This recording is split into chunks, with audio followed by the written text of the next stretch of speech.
I am Amanda, 35 years old, and I never imagined my mother-in-law, Eleanor, would break my daughter Zoe's heart so completely. When Eleanor moved into our Portland home 2 years ago, I told myself I would treat her like family, even when her subtle jabs stung. I smiled through the criticisms about how I ran my household, ignored the comparisons she made between me and James' late father's first wife, and brushed off her constant sighs about how different things were from when she was raising children. I told myself it was grief speaking. I told myself patience was the answer, but at the joint 13th birthday celebration for Zoe and her cousins, Eleanor showed her true colors with one cruel sentence, a sentence that left my daughter in tears and forced me to confront the reality I had been avoiding for far too long.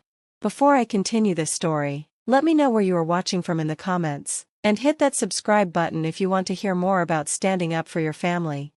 James and I have been married for 15 years. We met in college, me a nervous freshman, him a junior with a calm confidence that immediately drew me in. We fell in love quickly, built a life brick by brick, and settled in Portland, Oregon. James is 37 now, a dedicated high school science teacher. His patience is legendary. He spends long afternoons tutoring kids who would otherwise fail chemistry or physics. He is the kind of man students remember years later, the kind who changes the trajectory of a life with kindness and encouragement. Our daughter Zoe is 13, and she has always been my heart. She is a dreamer, happiest with a sketchbook in hand or a notebook where she scribbles stories with characters so vivid they feel alive. Her teachers gush about her creativity, but she has a fragile side too, sensitive to criticism, easily bruised by indifference. Even so, there's a quiet resilience about her, the same quiet determination I once had at her age, though life has taught me to hide it better. James' family dynamics have always been complicated. He was an only child until his father remarried when James was 12. That second marriage brought his half-brother Thomas into the picture. They were never close enough to be best friends, but not distant enough to be strangers either. Over the years, they managed a polite if somewhat competitive relationship. Thomas married Heather, a woman who radiates confidence and loves to share every detail of her life on social media. Together, they have 14-year-old twins, Lucas and Ava. Both attend a private school across town, and their schedules are packed with extracurriculars, sports tournaments, debate team, dance recitals, the kind of achievements Heather documents with endless photos and hashtags.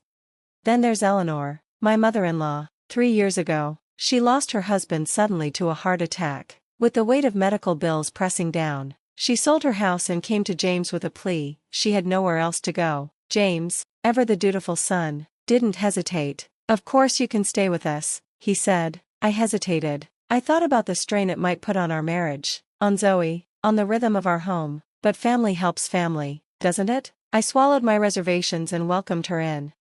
We tried to make Eleanor comfortable. We painted the guest room a soft blue, hung new curtains, bought a plush mattress, and even added little touches like a reading lamp and fresh flowers. I wanted her to feel wanted, not like a burden. Our home isn't extravagant, it's a modest 2-story with 4 bedrooms, a sunny backyard where Zoe loves to paint, and a converted garage I use as my office for freelance graphic design. But it's ours. It's filled with laughter, with Sunday pancakes, with evenings curled up on the couch, or at least, it was.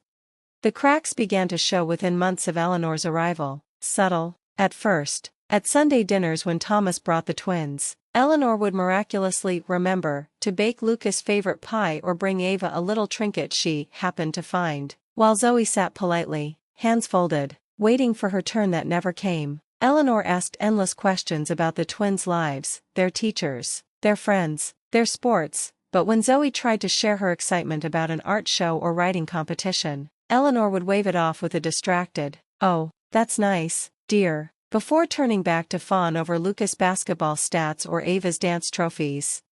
Zoe noticed. Children always notice, and yet she kept trying. I can still see her, standing in the living room one rainy evening, her cheeks flushed with excitement as she held up a watercolor she had painted at school. "Grandma, look what I painted in art class today," she said softly, her eyes searching Eleanor's face for approval. Eleanor glanced up from her phone, gave the picture a quick, dismissive once-over, and said, "That's nice, dear." Then her gaze slid right back to the glowing screen in her hand. Minutes later, Lucas started describing his science fair project. Eleanor's entire demeanor changed. She leaned forward, her eyes sparkling, her voice animated. "Tell me everything." Zoe quietly lowered her painting, her shoulders slumping just enough that only a mother would notice. My heart broke in that moment, though I said nothing. Later, when the house was quiet, I turned to James. "Have you noticed how your mother treats the kids differently?" I asked, my voice low but tight. James sighed, rubbing his hand through his hair the way he always does when he doesn't want to fight. "Mom is still adjusting to living with us. She'll come around eventually." "Or maybe," I said carefully, "she doesn't want to come around. Maybe she's choosing to favor Thomas's kids." "You're reading too much into it," he said, his tone weary. "She connects with the twins because they're into sports, like Dad was. Zoe will find her place with her too. Give it time." I swallowed my protests, but inside, a knot of unease twisted tighter and tighter. Every smile Eleanor lavished on the twins felt like another crack in Zoe's spirit, and every time James dismissed my concerns, I felt more and more alone in defending our daughter. What I didn't know then was how far Eleanor's favoritism would go, or how deep the wound she would inflict on Zoe's heart. It was no longer just about Eleanor's favoritism, it was seeping into every corner of Zoe's life. Her academics began to slip. Teachers sent home notes about her distraction in class, and she stopped inviting friends over altogether. The lively girl who once filled our house with sketches taped to the refrigerator and bursts of laughter now carried herself with a heaviness no 13-year-old should ever know. My anger, which had been simmering just beneath the surface for months, finally began to boil over. That evening, when I stumbled upon the receipt tucked carelessly into Eleanor's knitting basket, the truth hit me like a blow. She had spent over $2,000 on brand new smartphones for the twins, yet Zoe hadn't even received so much as a trinket for her birthday. My hands shook as I held the slip of paper, the ink blurring with the heat of my rage. I waited until after dinner, when James was clearing dishes and Eleanor had settled herself into the living room, smugly flipping through one of her glossy magazines. I stood in front of her and held out the receipt like a piece of damning evidence. "You spent over $2,000 on phones for the twins," I said, my voice trembling, "but you couldn't spare a dime for Zoe? And all this time, you've told us you can barely afford your medications." Eleanor didn't flinch, her face hardened into the same cold mask she always wore when cornered. "My money is my business, Amanda," she replied flatly. "I can spend it however I choose, and I choose to spend it on my actual grandchildren." The words sliced through me like glass. While living rent-free in our home, I shot back, my voice rising, "Eating the food we buy, using the electricity and water we pay for, while pretending to be destitute."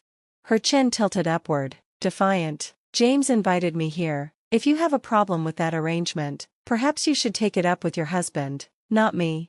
For once, James didn't rush to defend her. He stood quietly in the doorway, his brow furrowed, the receipt trembling slightly in his hand as he studied it. That night, when the house was silent and Eleanor had retreated to her room, he admitted the truth neither of us had wanted to face. "I think Mom's been manipulating us," he confessed, voice heavy with shame. "She's been using her supposed financial struggles to keep our sympathy, but in reality, she's hoarding her money to spoil the twins and maintain control." After that night, the tension in our home grew unbearable. Eleanor's words became sharper, her jabs more cruel. Nothing I did escaped her criticism. My cooking was too bland, my clothes too plain, my parenting too soft. At dinner one evening, she leaned back in her chair and smirked. "No wonder Zoe is so sensitive. You coddle her constantly, and perhaps if you stopped encouraging all that silly art nonsense, she might actually fit in with proper society." I clenched my jaw, forcing myself not to react, but I saw Zoe shrink in her seat, her fork slipping from her fingers. The breaking point came a week later. We were all seated around the table when Eleanor launched into yet another monologue about Thomas's recent promotion. Zoe, who had been listlessly pushing peas around her plate, finally mustered the courage to ask softly, "May I please be excused?" Eleanor scoffed, waving her hand dismissively. "Running away again? Honestly, Zoe, you're too sensitive, just like your mother. No wonder you struggle to be accepted. You'll never get anywhere in life if you don't toughen up."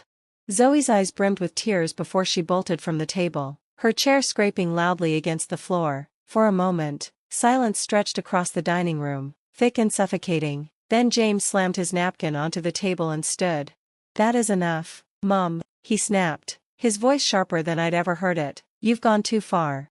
Eleanor blinked, genuinely taken aback. "I was merely making an observation," she said coolly. "The girl needs a thicker skin if she's going to survive in this world." But James didn't reply. He was already moving upstairs after Zoe, his footsteps echoing with purpose.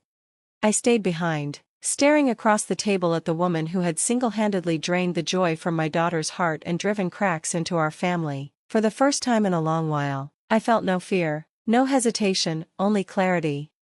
This woman was toxic. She was poisoning our home, undermining our family, and slowly crushing the spirit of a child who deserved nothing but love. Something had to change, and it had to change now.